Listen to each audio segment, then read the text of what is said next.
Shalom saudara-saudara yang terkasih dalam Tuhan Yesus Kristus, selamat pagi. Renungan kita pada hari ini diambil dari Yesaya pasal ke-28 ayat 23 sampai yang ke-29 ya. Judul renungan kita pada hari ini adalah bukan cara tapi prinsip. Ibu Eri bersaksi bahwa setelah berpuasa 40 hari 40 malam, kanker payudaranya yang sudah stadium 3 sembuh secara ajaib. Ibu Lis yang mendengar kesaksian itu berkata, "Sungguh ini adalah jawaban doaku."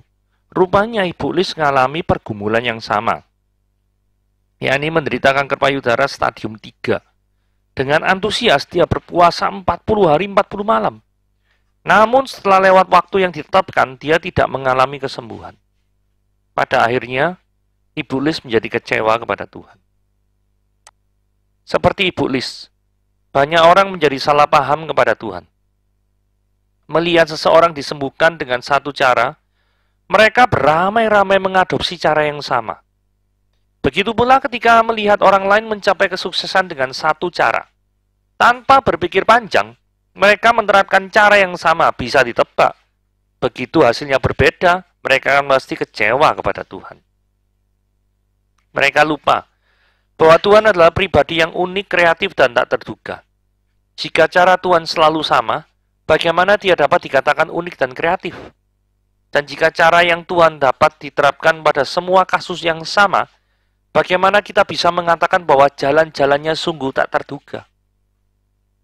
Kebenarannya adalah, cara Tuhan tidak dapat diprediksi sehingga tidak dapat disebut sebagai teori. Bukan berpatokan pada cara, kita harus berpatokan pada prinsip. Ketika kita sakit, berpeganglah pada prinsip bahwa Tuhan adalah Sang Penyembuh. Begitu pula ketika kita dalam kesesakan, berpeganglah prinsip bahwa Tuhan adalah Sang Penyelamat. Bagaimana cara Tuhan menolong? Percayakanlah semuanya kepada hikmat dan kebijaksanaannya. Sekalipun cara kerja Allah itu berbeda-beda, hasilnya itu selalu sama, yakni sempurna dan menakjubkan. Oke, mari kita lihat pembahasannya. Apakah ada pola perilaku tertentu sehingga ketika pola perilaku itu dilakukan ya, orang Kristen akan selalu diberkati Tuhan? Atau atas dasar apa sih Tuhan itu memberkati seseorang? Nah, ini kan menarik ya untuk dibahas ya. Mari kita baca Yesaya pasal yang ke-28 ayat 23 sampai yang ke-29. Pasanglah telinga dan dengarkanlah suaraku, perhatikanlah dan dengarkan perkataanku. Setiap harikah orang membajak, mencangkul dan menyisir tanahnya untuk menabur? Bukankah setelah meratakan tanahnya dia menyerakkan jintan hitam dan menebarkan jintan putih, menaruh gandum jemaut dan jelai kehitam-hitaman dan sekoi di pinggirnya? Mengenai adat kebiasaan ia telah diajari, diberi petunjuk oleh Allahnya. Sebab jintan hitam tidak diirik dengan eretan pengirik, dan roda gerobak tidak dipakai untuk menggiling jintan putih, tetapi jintan hitam diirik dengan memukul-mukulnya dengan galah, dan jintan putih dengan tongkat. Apakah seorang waktu mengirik memukul gandum sampai hancur? Sungguh tidak. Orang tidak terus-menerus memukulnya sampai hancur. Dan sekalipun orang menjalankan di atas gandum itu, jentera gerobak dengan kudanya, namun orang tidak akan menggilingnya sampai hancur. Dan ini pun kedarangnya dari Tuhan Allah semesta alam. Dia ajaib dalam keputusan dan agung dalam kebijaksanaan. Mungkin saudara yang membaca ini, hubungannya apa iki yo? Dengan ada apa pola perilaku tertentu sehingga orang Kristen diberkati. Nah, sabar ya. Kita bahas satu persatu ayat dulu. Ayat 23, pasanglah telinga dan dengarkan suaraku. Nah, ini hal yang paling utama yang harus dilakukan manusia ya. Mendengar suara Tuhan senantiasa adalah hal yang paling bernilai yang harus manusia lakukan. Malangnya, manusia itu sering mendengar suara-suara lain yang bukan dari Tuhan. Dan justru yang bukan dari Tuhan itu yang ditaatinya. Itu artinya suara hati yang sudah terkontaminasi oleh dosa. Itu. Nah, apa konsekuensinya jika manusia itu tidak mendengar suara Tuhan? Ya, manusia pasti akan tersesat. Dan kalau manusia tersesat, neraka akan menjadi bagian yang kekal dari kehidupannya. Ini sangat-sangat mengerikan. Sangat-sangat mengerikan sekali konsekuensi daripada orang yang tidak mau mendengarkan suara Tuhan. Jadi, jangan pernah saudara tidak mau mendengarkan suara Tuhan. Jadi ini peringatan keras bagi setiap kita yang selama ini mungkin mengabaikan suara Tuhan. Ya. Ayat 24. Setiap harikah orang membajak, mencangkul, menyisir tanahnya untuk menabur? Jawabannya tidak. Tidak setiap hari. Orang membajak, cangkul, nyisir, nabur itu tidak setiap hari. Karena memang ada waktunya untuk bajak, ada waktunya nabur, ada waktu untuk merawat, ada waktunya untuk memanen. Ada 4 tahap setidaknya. Dan semuanya itu ada waktunya. Nah, kalau semuanya itu ada waktunya, berarti cara Tuhan itu juga bisa berbeda-beda kan? Ada waktunya masing-masing sesuai dengan renungan yang dibahas tadi. Tidak bisa mengenal Tuhan itu dengan cara yang mekanis. Nggak bisa. Jadi, Tuhan itu menggunakan berbagai macam cara untuk menolong orang lain. Bahkan Tuhan bisa menggunakan orang fasik pun untuk menjadi alatnya. Seperti apa? Ketika Tuhan menggunakan Kores untuk memulangkan bangsa Israel. Kores ini orang tidak mengenal Tuhan. Raja ini Persia kok. Tapi Tuhan gunakan untuk memulangkan daripada bangsa Israel. Ya. Jadi Tuhan bisa menggunakan berbagai macam cara. Orang mungkin heran pada waktu, kok bisa ya Tuhan itu menggunakan Kores itu. Kores itu memangnya siapa? Apa kok dari langit ada petir, gurun, apa langsung menghancurkan semuanya. Cara seperti itu pernah tidak Tuhan lakukan? Pernah. Pada waktu menghabiskan Sodom dan Gomora, dia tidak usah panggil bangsa-bangsa lain, nggak usah. Pakai hujan belerang turun dari langit, habis semua itu Sodom dan Gomora. Nah, ini adalah salah satu bukti. Ketika Tuhan mau menghukum seseorang atau suatu bangsa, itu tidak harus caranya adalah ada bencana alam atau hujan belerang turun dari langit. Tidak selalu kayak itu. Cara Tuhan itu berbeda dalam menangani sesuatu. Sama seperti ada waktunya orang membaca, ada waktunya orang cangkul, ada waktunya orang nyisir tanahnya untuk menabur, ada waktunya, semuanya itu ada waktunya. Dan itu beda-beda. Ya. Oke, kita lanjutkan. Ayat 25. Bukankah setelah meratakan tanahnya, ini lanjutannya ya. Dia menyerahkan jintan hitam, menebar jintan putih, menaruh gandum jumawat, dan jelai kehitam-hitangan, dan sekoi di pinggirnya. Jadi ini ada semacam kayak urutan proses yang harus dilalui oleh sebuah tanaman, ya toh, sebelum dia dipanen. Betul ya?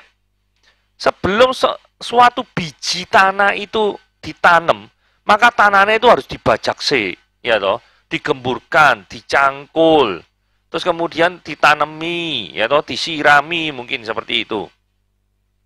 Jadi intinya gini ya, ada suatu urutan proses yang harus dilalui oleh sebuah tanaman sebelum dia dipanen. Nah, ini pelajaran apa yang perlu kita ambil dari pengetahuan ini? Sebelum orang dipakai Tuhan secara luar biasa, ini ekivalennya itu dengan dipanen gitu ya. Ada serangkaian proses yang berbeda-beda yang sudah Tuhan kerjakan dalam diri orang tersebut. Tuhan pasti akan membekali atau memperlengkapi orang-orang ini sebelum dia itu dipakai Tuhan secara luar biasa. Tuhan mendidik Daud dengan cara Daud sebagai gembala yang terbiasa melawan binatang yang lebih kuat daripada dirinya. Saudara, bukan kali ini saja Daud itu ketika melawan Goliat, itu Daud melawan seseorang yang lebih kuat daripada dirinya. Biasanya dia juga melawan kayak harimau, beruang, yang mungkin kekuatannya itu lebih kuat daripada dirinya. Dan Daud selalu memiliki cara untuk menaklukkan daripada binatang-binatang buas yang kekuatannya itu jauh lebih tinggi daripada dirinya. Ya. Jadi Daud memiliki prinsip pegangan untuk mengalahkan Goliat. Ya toh? Nah, dalam hal ini Daud tahu, kalau saya itu close combat atau pertarungan jarak dekat dengan Goliat, maka yang terjadi pasti kalah. Karena badan dia besar, gua kecil. Maka yang harus dilakukan adalah dengan jarak pertempurannya harus jarak jauh. Nah, kira-kira alat apa yang bisa digunakan sebagai senjata bagi Daud itu untuk mengalahkan sang Goliat? Ya, itu pakai umban itu ya, sing kayak ketapel itu ya. Modelnya seperti itu. Tapi intinya gini ya. Ketika Daud itu dipersiapkan untuk melawan Goliat, Ada pengalaman-pengalaman dalam hidup Daud. Ini yang saya sebut ini proses yang harus dilalui oleh seseorang sebelum seorang itu dipakai oleh Tuhan. Jadi artinya ada banyak yang harus kita lakukan atau harus kita lalui sebelum kita itu benar-benar dipakai oleh Tuhan secara luar biasa. Dan ketika kita melalui proses-proses tersebut, kadang-kadang itu sangat mengganggu kenyamanan daripada kehidupan kita. Gitu ya. Jadi proses yang berbeda untuk mendapatkan hasil yang maksimal. Gitu ya. Nah sekarang ayat 27. Perlakuan yang berbeda sekalipun sama-sama segambar dengan Allah. Saudara kalau baca sebab jintan hitam tidak diirik dengan eretan pengirik. Roda gerobak tidak dipakai untuk menggiling jintan putih, tapi jintan hitam diirik dengan memukul-mukulnya dengan galah, jintan putih dengan tongkat. Jadi maksudnya diirik tuh gini ya, kalau kita misalkan lihat di gambar sebelah kanan, itu kan ada kayak tanaman-tanaman, dan tanaman-tanaman ini ada bulir-bulirnya, ada berisinya. Nah untuk mengeluarkan bulirnya ini kadang ya dipukul-pukul, kadang ditaruh di bawah, di bagian bawah, kemudian ini ada keledai ini, kemudian ada kayak eretan ini, namanya eretan ini, kemudian digeret, sehingga yang ringan-ringan itu akan berterbangan, sehingga tinggal biji-biji yang berat saja yang tinggal di bawah, kemudian tinggal kayak disaring gitu ya. Jadi kurang lebih gambarannya seperti ini. Nah saudara lihat ya, bahkan antara sesama jintan pun, hanya beda warna, satu hitam, satu putih, maka perlakuan untuk pengirikannya, proses memisahkan dia dari cangkangnya, itu aja beda ya. Jintan hitam dipukul pakai gala, jintan putih pakai tongkat. Jadi ini setiap manusia juga mengalami perlakuan yang berbeda daripada Tuhan. Sekalipun sama-sama manusianya ya. Jadi tidak boleh mengharapkan Tuhan itu akan bertindak persis seperti yang Tuhan lakukan atau kerjakan kepada orang lain. Tidak bisa seperti itu. Dari sini kita belajar setiap manusia itu adalah unik. Mengharapkan diri kita diberkati sama seperti orang lain, yang diberkati Tuhan berlimpah-limpah, itu nggak bisa. Diterapkan seperti itu nggak bisa. Ya, jadi Tuhan bekerja dengan cara yang ajaib, Tuhan bekerja dengan cara yang kreatif, Tuhan bekerja dengan cara yang paling pas untuk setiap pribadi yang dia terlibat. Begitu ya. Jadi perlakuan yang berbeda, sekalipun sama-sama segambar dan serupa Allah. Sama-sama jintennya, hanya beda satu hitam, satu putih. Perlakuan untuk memisahkan cangkangnya pun itu berbeda. Gitu ya pelajaran yang kita ambil. Oke, lanjut. Nah ini ya, ini tindakan ekstremis yang berbahaya. Waduh, maksudnya apa ini tindakan ekstremis? Nah, saudara perhatikan ayat 28 ya. Ada orang, apakah orang waktu mengirik, memukul gandum, itu sampai hancur? Ya enggak ya. Sungguh tidak, orang tidak menerus-terus memukulnya sampai hancur. Nah gitu nanti gandumnya kan nggak bisa jadi, bisa diolah gitu ya. Dan sekalipun orang menjalankannya di atas gandum itu jentera gerobak dengan kudanya, dengan ada pengirikannya gitu ya. Jadi ada beban yang lebih berat daripada sekedar untuk memukul. Namun orang tidak akan menggilingnya itu sampai hancur. Ini maksudnya gini ya. Benar dipukul, tapi kalau pukulnya terlalu keras akan membuat jadi kehancuran. Ya, jadi artinya gini ya, tidak bisa suatu tindakan itu dilakukan dengan cara ekstrim. Jadi misalnya orang pengen fat loss gitu ya, maka yang terjadi adalah olahraga mati-matian. Terus supaya cepat tidak perlu makan, cuma minum air tok, mate suwi-suwi. Ya kayak gitu. Nah, kalau seperti ini kan ekstrim sekali. Nah, tindakan ekstrim itu bisa merusakkan tatanan yang ada. Tidak boleh. Nah, itu kan di dalam hal jasmani ya. Kalau di dalam rohani contohnya apa? Ini. Contoh kayak doa. Gitu. Anda tidak bisa berdoa memohon pada Tuhan secara terus-terusan dengan cara memaksa. Kadang ada orang ini, loh, di Alkitab tuh ada. Doa memaksa itu dikabul oleh Tuhan. Loh, kok bisa? Itu, janda itu. Janda yang ketok-ketok rumahnya hakim yang lalim. Itu maksa itu. Buktinya hakimnya keluar. Ya toh? Nah, saudara seringkali itu orang salah ya mengertikan arti bagian Alkitab ini ya. Dan di bagian ini dijadikan sebagai dasar untuk doa yang memaksa. Saudara, mari kita baca ya bagian ini ya. Dan di kota itu ada seorang janda yang selalu datang kepada hakim itu dan berkata, "Belalah hakku terhadap lawanku." Beberapa waktu lamanya hakim itu menolak. Jadi ya, janda ini minta ditolak, ya toh. Tapi kemudian dia berkata dalam hatinya, "Walaupun aku tidak takut akan Allah dan tidak menghormati siapapun, namun karena janda ini menyusahkan aku terus, gitu ya toh. Baiklah aku membenarkan dia supaya jangan terus saja dia datang dan akhirnya menyerang aku." Terus kata Tuhan, "Camkanlah apa yang dikatakan hakim yang lalim." Ini hakim lalim nih. Hakimnya lalim, bukan hakim bijak nih, hakim lalim. Tidakkah Allah akan membenarkan orang pilihannya yang siang malam berseru kepadanya, dan apakah dia mengulur-ngulur waktu sebelum menolong mereka? Saudara, mari kita lihat satu-satu. Arti dari perumpamaan ini adalah Tuhan itu dikontraskan. Tuhan itu tidak seperti hakim yang lalim itu. Hakim lalim ini baru merespon daripada komplainan daripada janda ini karena dirinya merasa terganggu. Nah, yang mau diajarkan tadi dengan orang karakter buruk saja, seperti hakim yang lalim ini, jika terus-terusan diganggu oleh janda tadi, pasti akan memberikan tanggapan. Permasalahan ini, Tuhan tidak seperti hakim yang lalim itu. Dan Tuhan juga tidak merasa terganggu kalau orang pilihannya siang malam berseru kepadanya minta tolong. Jadi ini dikontraskan.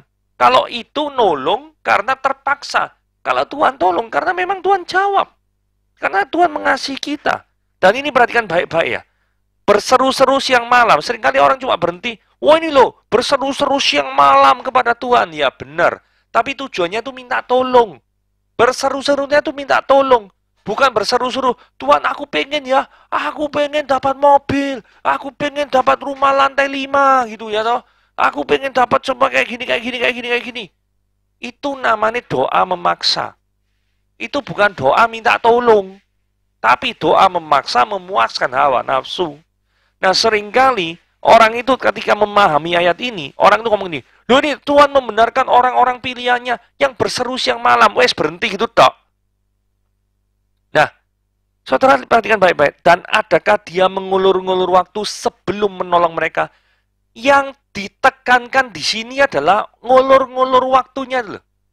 Kalau Tuhan berikan jawaban, dia tidak pernah ngulur waktu. Tapi kalau hakim yang lalim itu, dia ketika menolong daripada janda itu ngulur-ngulur waktu. Dia itu karena terganggu, barusan dia ngasih jawaban. Karena Tuhan itu tidak terganggu, kemudian dia ngasih jawaban, berarti dia tuh tidak ngulur-ngulur waktu. Ngerti ya maksudnya ya? Jadi waktu Tuhan itu adalah waktu yang terbaik. Jadi makna daripada perumpamaan itu seperti ini. Bukan perumpamaan ini mengajarkan, ayo berseru siang malam, paksa terus Tuhan, ketok gedor pintu sorga, nanti Tuhan akan tolong. Bukan itu maksudnya. Maksudnya adalah Tuhan itu tidak pernah ngulur-ngulur waktu untuk memberikan pertolongan bagi orang yang berseru kepada Dia. Jadi jangan pernah salah di dalam mengartikan firman Tuhan. Gitu ya. Ayat 29 yang terakhir. Dan ini pun datangnya dari Tuhan semesta alam. Ia ajaib. Dan ini pendengaran ini ya. Dia tuh ajaib dalam keputusan dan agung dalam kebijaksanaan. Jadi pada akhirnya kita harus ngakui ya, kekreatifan Tuhan dalam menangani masalah yang terjadi di dunia ini. Kreatif luar biasa. Caranya memang ajaib, tidak terduga, dan luar biasa. Pernahkah Anda berpikir untuk menyelamatkan manusia dengan cara pengorbanan Kristus, Yesus di kayu salib? Apa hubungannya dengan cara yang ajaib? Saudara kalau renungan baik-baik ya, bagaimana Tuhan Yesus mati di kayu salib? Bagaimana cara Tuhan itu menyelamatkan manusia itu sangat-sangat kreatif, luar biasa. Tidak akan pernah terpikirkan oleh manusia. Coba, manusia selalu berpikir apa? Kalau mau diselamatkan selalu berbuat baik. Lah permasalahannya, Tuhan menuntut 100% berbuat baik. Manusia, seluruh dunia, siapapun dia, dari segala waktu sampai waktu dulu sampai sekarang, tidak ada satupun manusia yang sempurna 100% berbuat baik. Berarti seolah-olah deadlock toh. There is no other choice. There is no other way. Gak ada jalan lain kecuali kematian yang selama-lamanya di neraka. Tetapi Tuhan Yesus datang ke dunia ini. Dia datang sebagai manusia dan sebagai Allah. Karena manusia, karena yang harus dihukum adalah manusia. Maka dia menggantikan manusia yang seharusnya menerima hukuman Allah. Dia tidak menjadi menerima hukuman Allah, tapi digantikan posisinya oleh Allah. Sehingga rasa keadilan Allah itu terpuaskan. Jadi artinya, keadilan Allah ini tidak boleh diabaikan. Keadilan Allah menuntut orang yang berdosa harus dihukum. Dan ini penghukumannya dipikul atau ditanggung oleh Kristus. Kristusnya ini adalah harus manusia yang sempurna. Karena tidak mungkin manusia yang berdosa menanggung hukuman manusia yang berdosa. Wong sama-sama dosanya kok, ngapain tanggung-tanggungan? Ya toh, wong nanggung dosanya sendiri aja dia sudah mati. Nah, jadi harus pribadi yang tidak berdosa. Satu-satunya pribadi yang tidak berdosa itu adalah Yesus sendiri. Dan dia juga harus Allah, karena apa? Dia harus memiliki kuasa untuk menebus seluruh manusia dari dulu sampai sekarang bagi siapa yang percaya kepadanya. Saudara, ini adalah suatu cara yang sungguh luar biasa, yang tidak mungkin dipikirkan oleh manusia, tapi hanya mungkin dikerjakan oleh Allah. Dan itulah kehebatan Tuhan yang kita kagumi. Dia ajaib dalam keputusannya, dan agung dalam kebijaksanaannya. Oke, renungan kita sampai di sini. Tuhan Yesus memberkati.